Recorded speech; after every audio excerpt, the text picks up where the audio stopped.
Questions are being raised about the motivations of former President Donald Trump after he called independent 2024 presidential contender Robert F.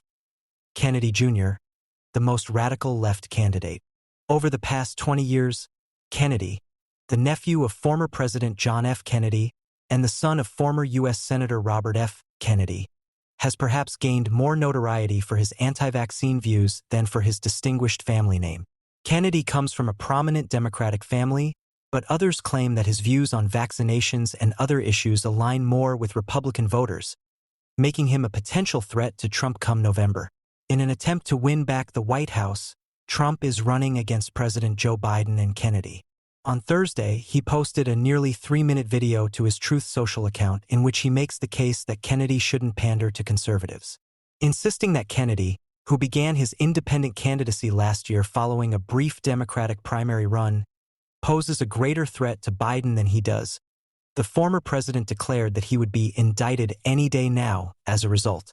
In the video, Trump states, "RFK Jr. is the most radical left candidate in the race, as you know. However, I think he's got some good qualities, thus I like him. Regretfully, he is involved in the latest green scam. He wants to spend money on something that no one wants to do and is known to be ineffective." He goes on, "He's honestly more in line with Democrats. Kennedy has been and always will be an extreme left-wing Democrat. It's fantastic for MAGA, and I hope he keeps running. However, anticipate that he will be charged soon, most likely with environmental fraud. Kennedy, according to Trump, is crooked Joe Biden's political opponent, not mine, and he will take a lot of votes away from Biden following his statement." Trump and Biden are the two most unpopular candidates in living memory, according to Kennedy campaign press secretary Stephanie Speer, who also told Newsweek via email that Kennedy has transcended the right-left paradigm and given voters an opportunity to escape the hammerlock of the two parties and their corrupt backers. If radical means protecting our constitutional rights, especially freedom of speech, ending the war machine, growing small businesses, rebuilding the middle class, and reducing the national debt, then we are proudly radical, as Trump described, Speer stated. Social media critics swiftly questioned the former president's criticism, claiming that Trump posted the video because he was afraid of Kennedy's campaign or that Trump had seen internal polling indicating that Kennedy was a threat. He's acting in this way because, according to his internal polling, RFK Jr. is stealing his supporters. Former federal prosecutor Ron Filipkowski commented on X, the former Twitter platform, especially considering that they now practically have the same views on J6 and abortion, and that RFK Jr. agrees with MAGA more than Trump does over COVID and vaccinations. It appears like Trump is suffering from the RFK Jr. tactic, according to @Dudianthabe. Now that the Trump campaign is aware that they are losing more voters than Biden, keep an eye out for more attacks on RFK. RFK robs Trump of votes.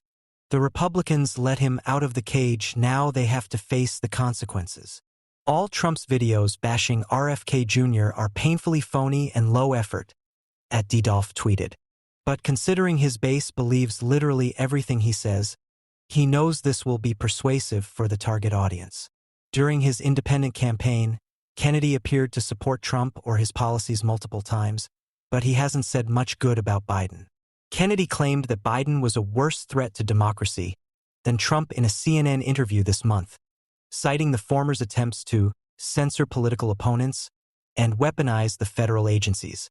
In addition, according to a Kennedy campaign email distributed to supporters this month, there was little evidence of a true insurrection on January 6, 2021, and individuals imprisoned for offenses connected to the Capitol attack had been stripped of their constitutional liberties.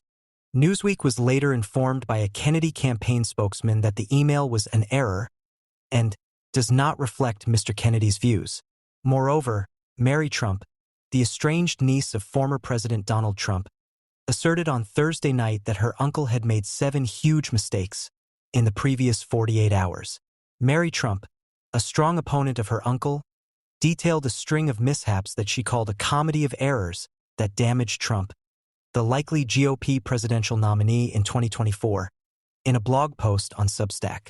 These included his team's inadvertent subpoena of the incorrect person and their unsuccessful attempt to postpone his criminal hush money trial in New York for a third time. Additionally, she criticized well-known MAGA, Make America Great Again, supporters for creating headlines for all the wrong reasons. Moreover, the following are the huge mistakes that Mary Trump mentioned in her blog post. In a Tuesday filing, the Office of Manhattan District Attorney Alvin Bragg disclosed that the former president's attorneys had inadvertently submitted a subpoena to the incorrect person. In order to obtain documents pertaining to Trump's former attorney Michael Cohen, lawyers in the hush money case sought to subpoena Jeremy Rosenberg, a supervising investigator at the Manhattan District Attorney's Office. But they sent paperwork to a separate Brooklyn-based Jeremy Rosenberg. The recipient replied, "I don't have any files for you," according to the court filing, and that he was keeping the $15 that was paid to him to pay the cost of mailing the documents.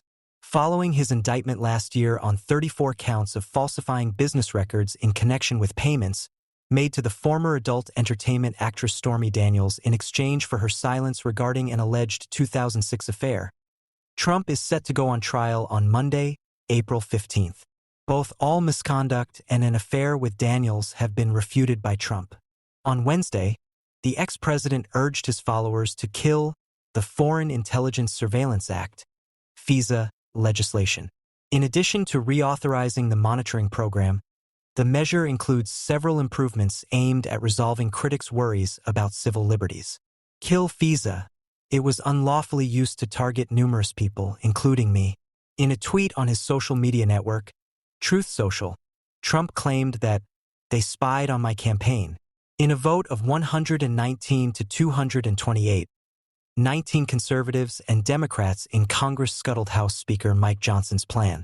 It was on her blog that Mary Trump revealed her uncle had gotten his wires crossed. The kicker, though, is that it appears Donald may have confused his signals. Congress is now debating FISA Section 702 legislation. Donald intended to vehemently criticize FISA Title I, which deals with FBI inquiries into U.S. individuals. Rather, Section 702 permits warrantless surveillance of foreign nationals who are not covered by the Fourth Amendment outside of the United States. Crucially, American citizens and people within the United States cannot be targeted under the bill. Former FBI Deputy Director Andrew McCabe said on Thursday that there was no truth or accuracy in Trump's statement on his FISA claim. Speaking on CNN Newsroom, McCabe hinted that the former president might be alluding to the FBI obtaining a warrant to eavesdrop on Carter Page, his 2016 campaign aide, as part of its inquiry into Russian meddling. During his interview, he stated, "We now know there were many mistakes in that FISA, those are all regrettable, but that is not Section 702, totally different thing here." The daughter of Judge Juan Merchan, who is supervising Trump's hush money case, Loren Merchan, has a vested interest in the trial because she works for a Democratic political consulting firm, according to a clip that Trump posted on Truth Social on Thursday. Judge Merchan's gag order on Trump was extended to his family on April 1st, following a string of offensive posts from the former president. Mary Trump posted on her blog, "Now Judge Merchan will have to decide whether Donald's posting this clip constitutes a violation of his gag order." The director of communications for President Trump, Stephen Chung, justified the president's remarks on Merchan's daughter in a statement given to Newsweek on April 1st. Chung stated that Merchan has a clear conflict, and him continuing to be involved in this crooked Joe Biden-directed witch hunt is a complete violation of applicable rules, regulations, and ethics. He went on, saying, "Judge Merchan is conflicted out because authentic campaigns, and consequently the judge's daughter, is actively making money from this fake attack against President Trump. The judge need to act honorably and step down right away to demonstrate to the American people that the Democrats haven't totally wrecked our legal system." John Eastman was criticized by California bar investigators on Wednesday for submitting letters from Republican Representatives Matt Gaetz of Florida and Marjorie Taylor Greene of Georgia in an attempt to maintain his legal license. Eastman is accused of working to help overturn the 2020 presidential election results on Trump's behalf. Judge Yvette Rowland of the State Bar Court declared in March that Eastman had broken ethical norms by supporting Trump's baseless allegations of rampant voter fraud in the 2020 election. His ability to practice law is on hold while the California Supreme Court issues a decision. Eastman has chosen to include declarations from some of his clients in support of his motion, stating that they believe the disciplinary charges in this matter are baseless, even though this point is irrelevant to respondents' arguments, the bar investigators noted.